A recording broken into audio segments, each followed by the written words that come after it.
Okay, glue stick. So as I mentioned in a previous video or previous information, you want to use that basting spray in one form or another. This is the ODIF 505 temporary adhesive glue stick. And when we get going, it's going to become really obvious why. Get yourself a can of this or a stick and use it. So I'm just going to dab the back of my fabric here. Just a couple places like that. Okay, and now if I had more room to work there, I would do it. What I'm going to do is I'm going to lay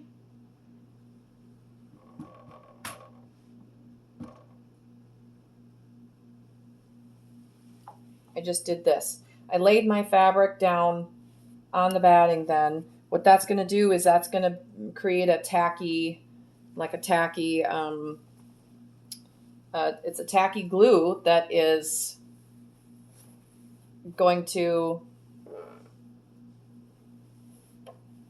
keep the layers from shifting. So that fabric is not going to shift. Okay, so making sure it's laying flat.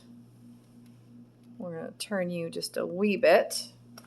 And now we're going to take that first strip and we're going to lay it face down. All right.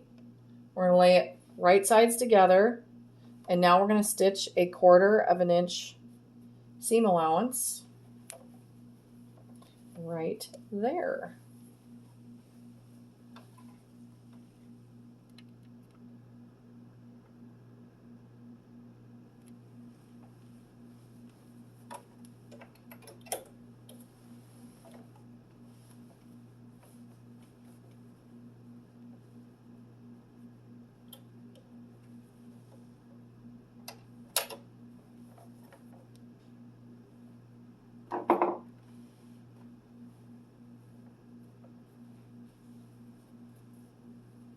Okay, just kind of getting everything settled here. Oh, a normal stitch, not a basting stitch.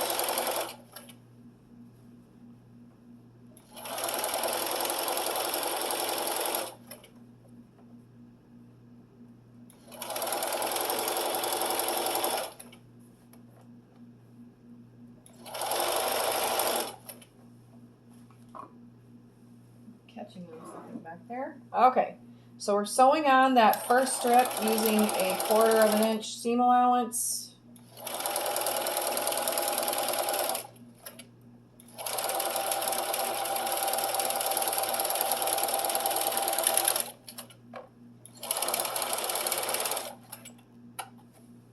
And now I'm going to take this over to my...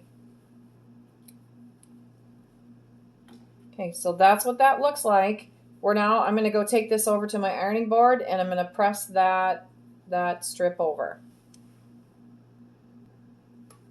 All right, so I've got that pressed, as you can see. Just press that seam allowance and now we're going to continue going on with it. So I'm going to take my next strip, I'm going to lay it on there, and we're going to sew a 1/4 inch seam allowance.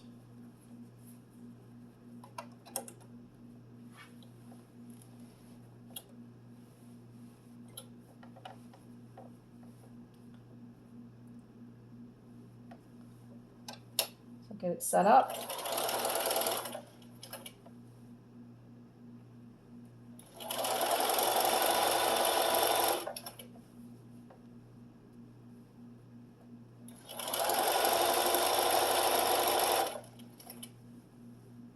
So you could do this quilt-as-you-go method with many different projects as long as you have a way to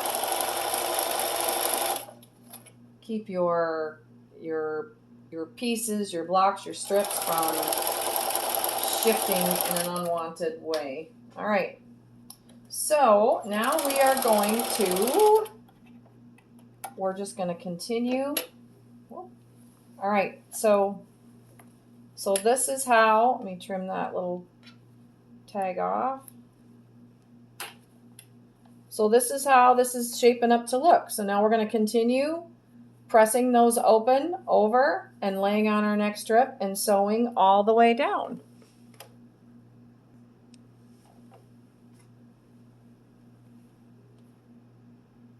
And here's why I like to have those guides on my batting so that I can tell that I'm not getting off at any angles or curves.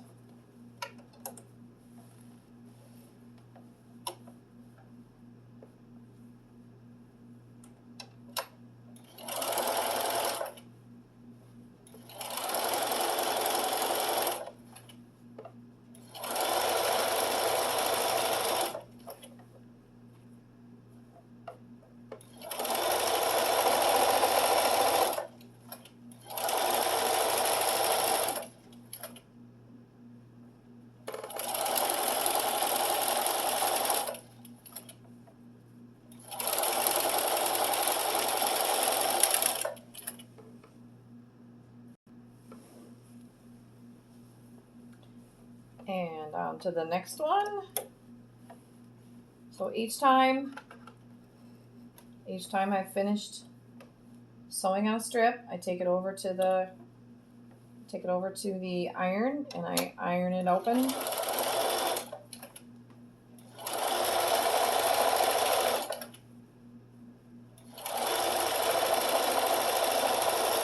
I am using, I should tell you, so the thread color I'm using for the bobbin is black. It's going to match the back of my project.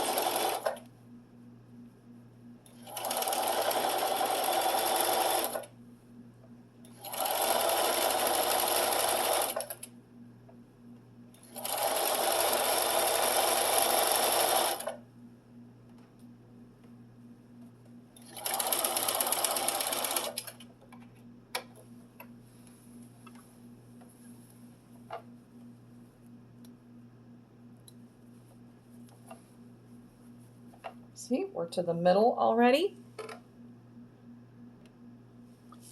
And I did want to show you on this one, so I am starting to already get a little bit of a smile in my fabric. So this strip here is showing a little bit of variation in how it's lined up with my guideline. So I'm just going to readjust. I'm going to make sure that this strip is proper width away from, I don't even have a ruler sitting here. I'm going to make sure that this strip is in line with this, with my guideline there. So even sometimes even your best efforts to keep things nice and straight, they might tend to move a little bit on you. Like down here, we're going to have, it's going to look like I'm off a little bit, but in fact I'm keeping that strip aligned with that guideline that I have there.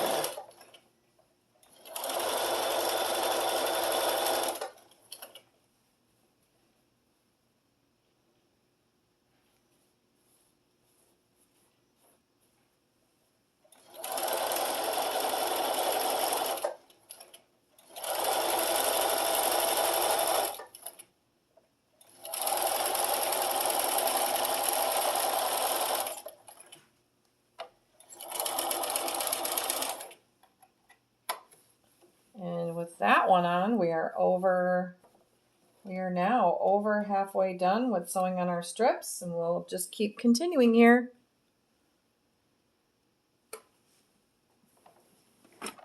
Oh! Sorry about that. It's hard to sew, keep your seat, and shoot a video all at the same time. All right, we're getting down there.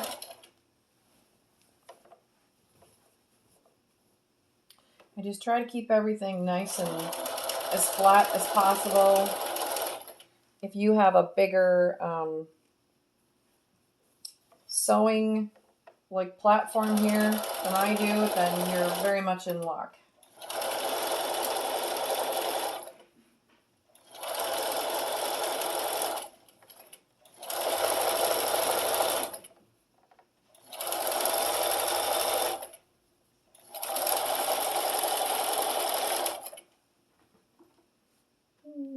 I'll just show into this one.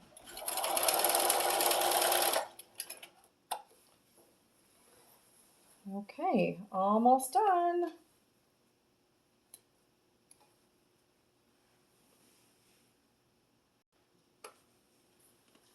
All right, we are on this. I'm on the second to the last strip here.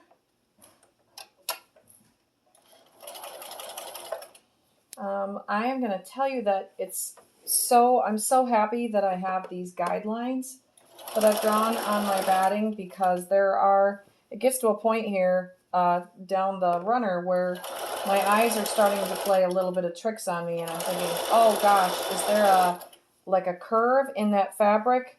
But no, actually there is not.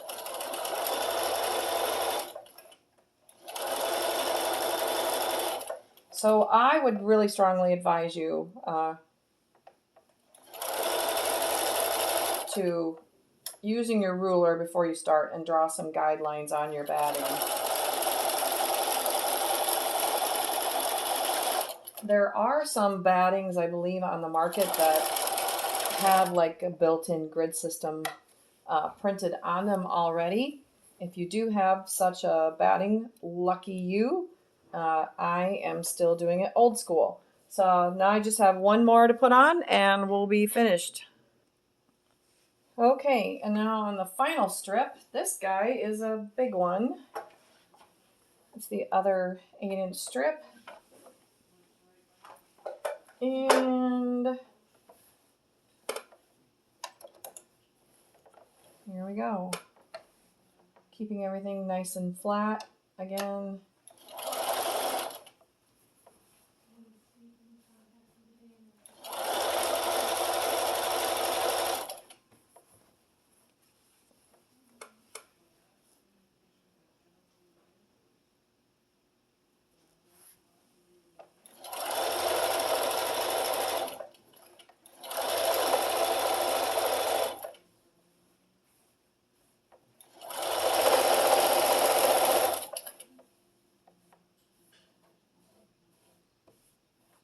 I'm just adjusting this over so that my edges are lined up.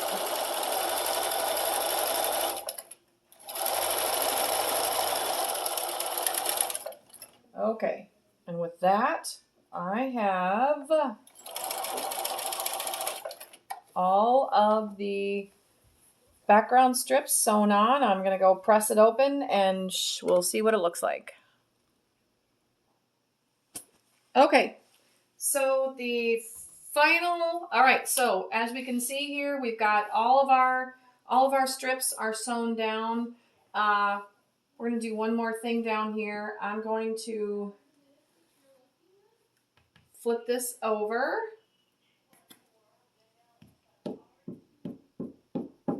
And we're going to, because I don't want to spray here, it would get spray all over the rest of my stuff.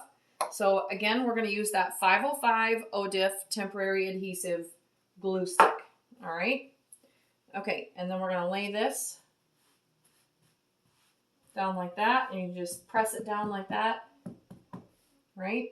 So what it is it makes it sticky, just makes it stick to your batting quite nicely. All right. Okay, so the final thing I'm gonna go do is I'm gonna go run a quick just a tack down basting stitch along that end, just like I did in the very beginning.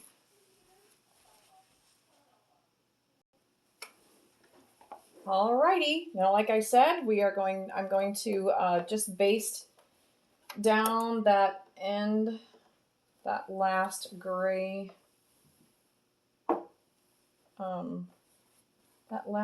strip at just a 1/8 of an inch seam allowance, just so that it's down. So it's down and it can't go anywhere. This basting stitch will get covered up with our seam allowance anyway when we go to put on our binding.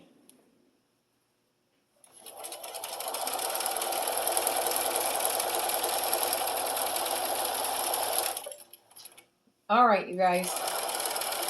So just like that, we have our entire background